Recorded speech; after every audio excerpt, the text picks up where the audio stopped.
El binomio Pedro Granja-Verónica Silva, representado por el Partido Socialista Ecuatoriano, busca llegar a la presidencia en 2025. ¿Qué propuestas tiene este movimiento para solucionar las múltiples crisis que vive este país? Nuestra entrevista de hoy en Notimundo a la Carta. Nos acompaña a esta hora Verónica Silva, candidata a la vicepresidencia por el Partido Socialista Ecuatoriano.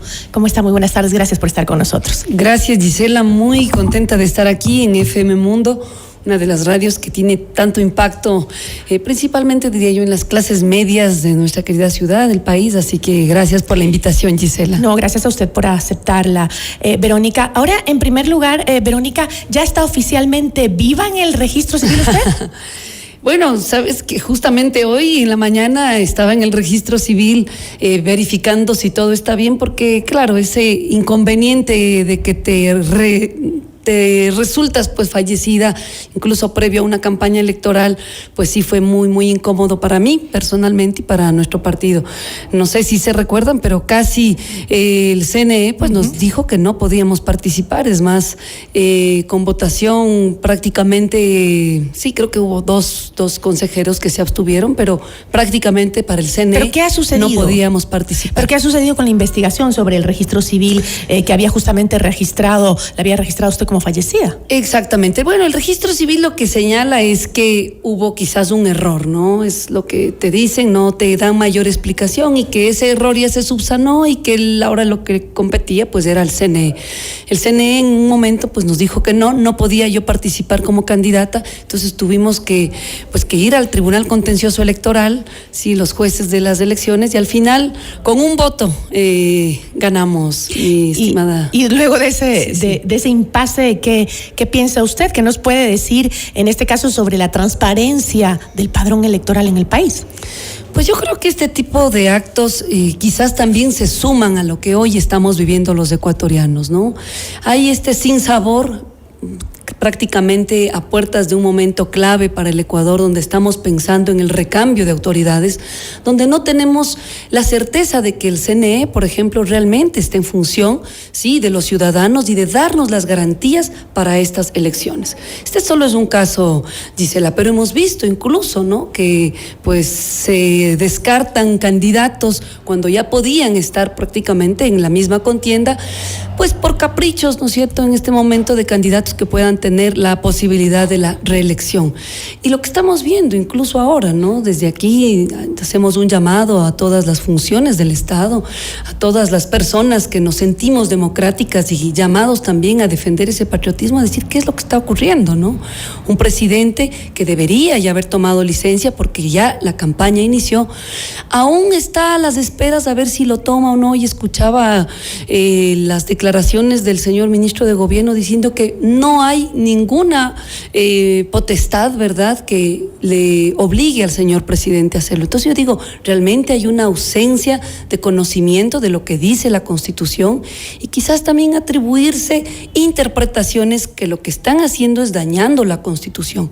Ayer, Gisela, estábamos en Guayaquil siendo partícipes del sorteo público para el debate vicepresidencial, y con mucho asombro nos damos cuenta que la candidata por ADN, la señora Pinto, pues ha rechazado la participación en el debate, algo que ya ella lo había anunciado que sí. Bueno, en este caso no es obligatorio para los... Claro, no es obligatorio, ¿no? Sí, pero de alguna forma en estos momentos donde, exacto, la figura vicepresidencial ha estado tan lacerada, no ha tenido el posicionamiento que debería tener, que precisamente la candidata del señor presidente candidato que quiere reelegirse no vaya, o quizás le dijeron, ¿sabes qué? No tienes que ir. Bueno, seguramente es parte de una estrategia, porque por justamente lo que están viviendo. Pero una estrategia que, Gisela, ha hecho que los medios públicos también se retracten y digan no vamos a dar cobertura a este debate, cuando ya la presencia de TC, por ejemplo, estaba garantizada, y es por eso que trasladamos el debate a Guayaquil,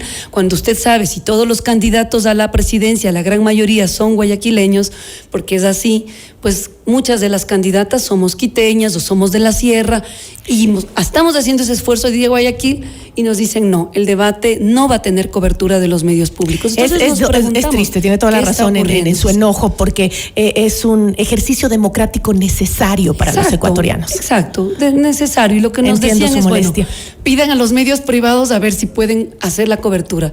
Digo, tenemos medios públicos que su labor precisamente es eso, generar estos espacios democráticos y que le den más certezas a los ciudadanos, ¿no? De acuerdo con usted, lamentable. Sí. Bueno, pasemos, porque no tenemos mucho tiempo, pasemos al tema de las propuestas, ¿no? Estaba leyendo algo de energías limpias, empleo digno, salud integral y justicia social, que es parte de los principales ejes del plan de gobierno de Pedro Granja, que es abogado, penalista y criminólogo, que es candidato a la presidencia por el Partido Socialista Ecuatoriano, su compañero de fórmula. Ahora, el plan de trabajo plurianual de 2025 a 2029, presentado por su binomio, Pedro Granja, Verónica Silva, ante el Consejo Nacional Electoral, se centra principalmente en garantizar derechos sociales, fortalecer la economía y combatir la crisis de seguridad. Pero, Verónica, primero, ¿cuáles son los lineamientos del Partido Socialista Ecuatoriano? Y le pregunto esto porque hemos conocido a este partido como un partido de alquiler. Pensemos en los candidatos que han patrocinado justamente este partido, por ejemplo Pedro Freire, que ya uno no sabe pensar si es de derecha, de izquierda, o sea, no sabemos exactamente qué es, un personaje anuncia que es de derecha, se postuló por el partido a la alcaldía de Quito. Entonces, ¿por qué los ciudadanos, Verónica, deberían darle el voto a un partido sin una estructura ni lineamientos claros que han sido utilizados para alquiler? Bueno, primero decirles que la vida política, ¿no es cierto?, en nuestro país, de los partidos y de las organizaciones, movimientos, pues no necesariamente han tenido esa tradición que uno esperaría, ¿no es cierto?, en otros lugares, por ejemplo en Europa, que hay una tradición ideológica mucho más marcada. A pesar de ello, Gisela, el Partido Socialista Ecuatoriano tiene 96 años de existencia, es el partido más antiguo del país y que de alguna manera pues le ha dado certezas claras, ¿no?, de por dónde ir construyendo el Estado, ¿sí?, el Estado ecuatoriano. O sea, recordemos, por ejemplo, un gran presidente que tuvo el Partido Socialista, como fue el general Enríquez Gallo, incluso hablando de la presencia de los militares y la presencia del socialismo. Esa idea nacionalista y de construcción de país surge precisamente con la presencia del socialismo. Pero hoy planteamos un socialismo renovado, Gisela, un socialismo donde pues estamos totalmente abiertos también a la participación de sectores económicos, ¿no?, empresarios que han hecho y han visto en el partido una posibilidad de darle una respuesta al país. Pero esto no quiere decir, ¿sí?, que seamos abanderados, ¿no?, de grupos económicos, como sí existen otros partidos políticos, que lo que hacen es usar la política, y ahí sí consideró su crítica, ¿no?, para beneficiar más pues a sus corporaciones o grupos económicos. Lo que hemos hecho desde el Partido Socialista pues obviamente es abrirnos a otros sectores de la sociedad civil, y en este caso pues Pedro Granja, incluso mi persona Verónica Silva, venimos de las organizaciones sociales, de la academia, y queremos hacer ese nuevo frente, esa nueva tercera vía que le diga a esta oposición, que le diga a este bipartidismo prácticamente que nos quieren posicionar las encuestas, que sí existen opciones ciudadanas, ¿sí?, opciones que queremos darle al país, de esas certezas en seguridad, en educación, en salud, que es lo que hoy necesitamos tanto los ecuatorianos. Bueno, también, Verónica, hemos visto ya por 3 administraciones el problema que ha sido para los gobiernos no tener una estructura en el legislativo. Algunos decían asamblea que obstruye el camino para gobernar. Ese ha sido un poco el discurso más frecuente de los últimos gobiernos. De llegar al poder, ¿cómo funcionaría el trabajo del Ejecutivo de colegislar con una asamblea donde no van a tener una cantidad considerable de asambleístas? Mire, en este momento tan crítico que vive el país, lo que estamos proponiendo es este gran pacto para la pacificación del país. O sea, no podemos seguir asumiendo que solamente 2 posturas políticas le pueden dar respuesta a los ecuatorianos, porque ya hemos visto que han fallado, Gisela, ¿no? Asumir que las corporaciones económicas, que estos monopolios económicos, así fue lamentablemente el gobierno del señor Lasso, y hoy vemos que se repite la historia con el señor Noboa, no nos dan respuestas a los ciudadanos, ¿sí? Asumir, ¿sí?, la presidencia cuando también tienes pues la dirección de una de las las más grandes corporaciones, genera este conflicto de interés que obviamente a los ciudadanos nos deja sin seguridad, nos deja sin servicios básicos, nos deja sin las garantías mínimas que nos da la Constitución.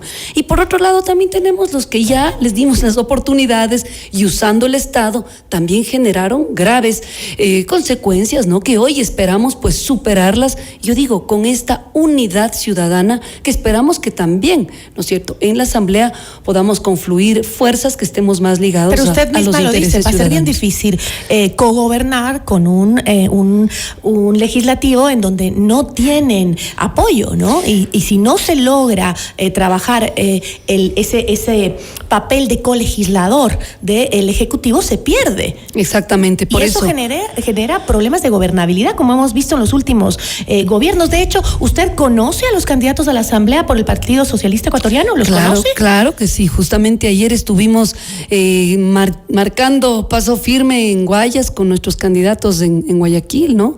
Y tenemos excelentes candidatos. La gran mayoría de ellos pertenecen al partido. Nuestra candidata a la Asamblea Nacional, Elsa Guerra, una mujer que también viene de las organizaciones sociales, una militante desde los 16 años, ¿no? Y que de alguna manera también ha ido construyendo un perfil desde el género, desde la política, dando posibilidades a otras compañeras, ¿no es cierto?, que vayamos teniendo estas propuestas firmes. Otros candidatos que tenemos, ¿no es cierto?, también en Chimborazo, que es una de las provincias que queremos apostar, ¿no?, para el desarrollo desde la vicepresidencia, pues tenemos ahí a Mireya Lara, otra asambleísta que esperamos represente ese polo de desarrollo que queremos generar en la provincia. ¿Y por qué le digo esto? Porque la vicepresidencia se va a trasladar al Chimborazo, antes de que nos quieran llevar a cualquier otro lado fuera del país. Exactamente. Esa es la propuesta. ¿De que le manden a dónde? ¿A Exacto. Turquía? Antes de que nos quieran aquí cerquita, antes de que le manden, usted ya se manda solita. Nosotros mismos ya. No, conversamos con Pedro Granja y nuestra propuesta de generar este nuevo polo de desarrollo que conecte con otros polos importantes como Guayaquil, como Cuenca, como Quito, pues nos permitirá a la Sierra Centro garantizar esas y pequeñas industrias, por ejemplo, como lácteos, cuero, la misma industria agroindustrial que ya se generó algunos años atrás, pero que se ha quedado estancada.